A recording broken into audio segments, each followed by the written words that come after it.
अंकुर और आप देख रहे हैं सत्यहिंदी.com।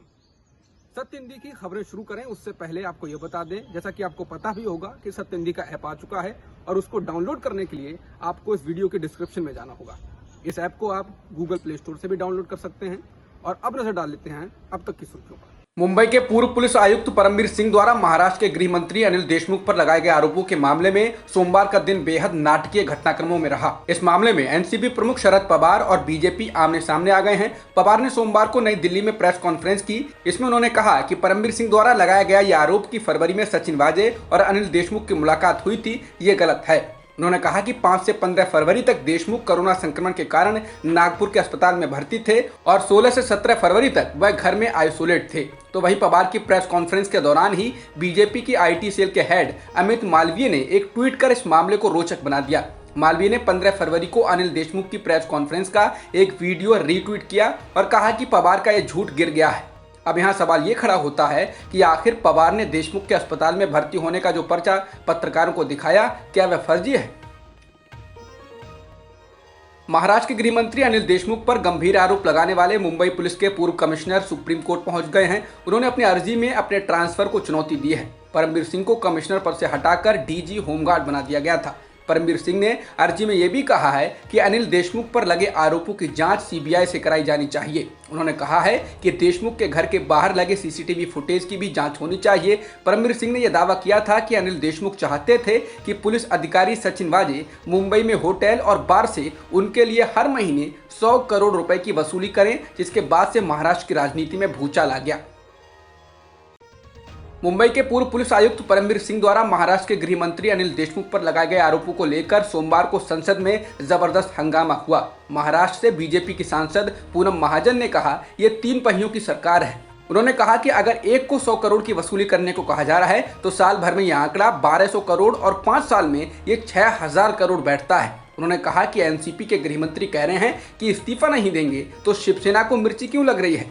महाराष्ट्र के अमरावती से निर्दलीय सांसद नवनीत राणा ने कहा कि मुंबई में अगर ऐसा होगा तो पूरे देश में इसे फॉलो किया जाएगा। राज्यसभा में भी इस मुद्दे पर जबरदस्त हंगामा हुआ। सदन के नेता और केंद्रीय मंत्री प्रकाश जावड़ेकर ने इस मुद्दे को उठाया। हंगामे के बाद सदन को 2 बजे तक के लिए स्थगित करना पड़ा था। मुंबई के पूर्व पुलिस आयुक्त परमबीर सिंह द्वारा महाराष्ट्र के गृह मंत्री अनिल देशमुख पर यह आरोप लगाए जाने के बाद कि उन्होंने निलंबित पुलिस इंस्पेक्टर सचिन वाजे को हर महीने 100 करोड़ रुपए उगाही का लक्ष्य दिया था, महाराष्ट्र की राजनीति में भूचाल आ गया है।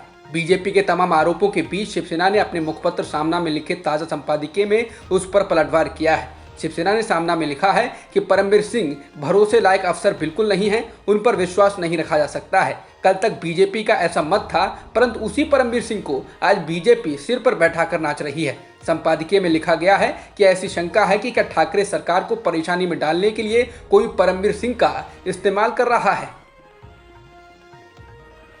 मुंबई पुलिस के पूर्व कमिश्नर परमबीर सिंह द्वारा गृह मंत्री अनिल देशमुख पर लगाए गए वसूली के आरोपों के बाद एनसीपी अध्यक्ष शरद पवार ने अपनी पार्टी के नेताओं के साथ रविवार को दिल्ली में बैठक की।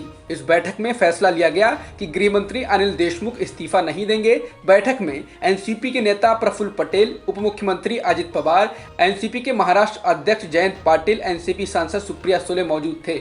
बैठक में यह फैसला लिया गया कि पूर्व पुलिस कमिश्नर परमबीर सिंह के आरोपों में कोई सत्यता नजर नहीं आ रही है। पहले परमबीर सिंह के आरोपों की जांच की जाएगी और उसके बाद आगे की कार्रवाई होगी।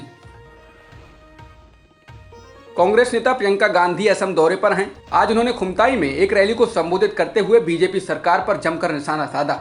प्रियंका ने कहा कि बीजेपी के यहाँ 2 धड़े काम करते हैं और दोनों ने ही लोगों के साथ धोखा किया है। उन्होंने बीजेपी नेतृत्व की तुलना महाभारत के धृतराष्ट्र और शकुनी से करते हुए कहा कि धृतराष्ट्र महाभारत में अंधे शासक के तौर पर जाने जाते हैं और शकुनी राजनीतिक साजिशकर्ता।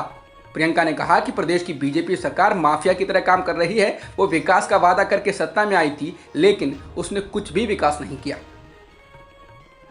रविवार को बंगाल में बीजेपी ने अपना घोषणा पत्र जारी कर दिया है, जिसके तहत उन्होंने महिलाओं को सरकारी नौकरी में 33% आरक्षण देने, केजी से पीजी तक मुफ्त शिक्षा, किसानों को रुकी हुई किसान निधि के पूरे पैसे और मछुआरों को हर साल 6000 रुपए देने जैसे वादे किए हैं। इसके अलावा नागरिकता कानून को भी सख्ती से लागू करने का वादा किया गया है। वहीं टीएमसी ने बीजेपी के घोषणा पत्र को झूठा और जुमलों से भरा बताया। टीएमसी ने एक ट्वीट किया है जिसमें एक और ममता बनर्जी की फोटो है और लिखा है कि दीदी का घोषणा पत्र बंगाल के लोगों का है, बंगाल के लोगों के द्वारा और बंगाल के लोगों के लिए है। वहीं दूसरी ओर पीएम मोदी की तस्वीर है जिसके नीचे लिखा हुआ है कि बीजेपी का घोषणा पत्र बाहरी लोगों, गैर बंगालियों का है, जिसे गुजराती लोग बंगाल के वोटरों को मूर्ख बनाने के लिए लाए हैं। अशोका यूनिवर्सिटी से इस्तीफा देने के बाद राजनीतिक विश्लेषक व लेखक प्रताप भानु मेहता ने छात्रों के नाम लिखी एक चिट्ठी में उन्हें सुपर हीरो करार दिया है। उन्होंने चिट्ठी में लिखा है कि आपकी गंभीर राजनीतिक बुद्धिमत्ता व नैतिक साफगोई के सामने अशोक एक संस्था के रूप में मुजरिम बना खड़ा है। आपने उन चीजों का विरोध किया है जिन्हें हम आपके अग्रज के रूप में नहीं समझ सके। उन्होंने इसके आगे लिखा, आपका विरोध दो लोगों के लिए नहीं था, यह अशोक की एक संस्थागत प्रतिबद्धता के लिए। प्रताप भानु मेहता और अरविंद सुब्रमण्यन के इस्तीफों के बाद अशोक विश्वविद्यालय ने उन स्थितियों पर दुख जताया है जिनकी वजह से इन लोगों ने इस्तीफे दिए हैं और इसके साथ ये माना है कि संस्थागत प्रक्रिया में त्रुटियां हुई हैं। लेकिन इसके साथ विश्वविद्यालय के चांसलर रुद्रांशु मुखर्जी ने छात्रों, शिक्षकों व पूर्व छात्रों को एक चिट्ठी लिखकर विश्वविद्यालय के संस्थापकों के इस दावे का समर्थन किया है कि उन्होंने कभी भी अकादमिक स्वतंत्रता में हस्तक्षेप नहीं किया है। आते ही विवादित बयानों के लिए चर्चा में रहने वाले उत्तराखंड के मुख्यमंत्री तीरथ सिंह रावत कोरोना वायरस से संक्रमित हो गए हैं। सोमवार को ट्वीट कर तीरथ सिंह रावत ने इसकी जानकारी दी है। साथ ही उन्होंने कहा है कि उन्होंने खुद को आइसोलेट कर दिया है। बता दें, तीरथ सिंह रावत हाल ही में कुंभ में शामिल हुए थे। इसके अलावा रविवार भी उन्होंने एक खेल कार्यक्रम में हिस्सा लिया। बता दें, कोरोना संक्रमण के बढ़ते प्रकोप के बीच कुंभ मेले का आयोजन हो रहा है, जिसके कारण कोरोना के फैलने की चिंता और बढ़ रही है। स्वास्थ्य मंत्रालय के मुताबिक अब हर रोज कुंभ से 10 से 20 तीर्थयात्री कोरोना से संक्रमित पाए जा रहे हैं।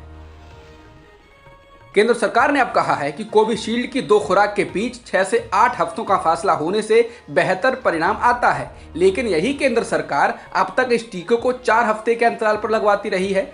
वह भी तब जब क्लिनिकल ट्रायल की रिपोर्ट के विश्लेषण से यह बात सामने पहले ही आ गई थी कि 12 हफ्ते के अंतराल पर दोनों खुराक लगाने से बेहतर परिणाम आते हैं। अब इसी केंद्र सरकार ने राज्यों से कहा है कि बेहतर परिणाम के लिए वे 6 से 8 हफ्तों के बीच इस टीके को लगवाएं। तो सवाल है कि जब पहले ही ऐसी रिपोर्टें आ गई थीं, तो फिर 4 हफ्ते के अंतराल को क्यों चुना गया? कोविशील्ड की दूसरी खुराक लगवाने के लिए समय सीमा में बदलाव को लेकर सरकार ने तर्क दिया है कि कोविशील्ड की दूसरी खुराक को 6 और 8 सप्ताह के बीच देने पर सुरक्षा बढ़ी हुई लगती है। लेकिन ये जो बात सरकार ने पत्र में कही, उससे जुड़ी रिपोर्ट विज्ञान की पत्रिका लांसेट में पहले ही आ गई थी। पत्रिका में 19 फरवरी को प्रकाशित रिपोर्ट में कहा गया कि 6 हफ्ते के अंतराल से पहले कोविशील्ड की 2 खुराक लगाने से वह वैक्सीन 55.1% ही प्रभावी थी, जबकि उन खुराकों के बीच 12 हफ्ते का अंतराल था।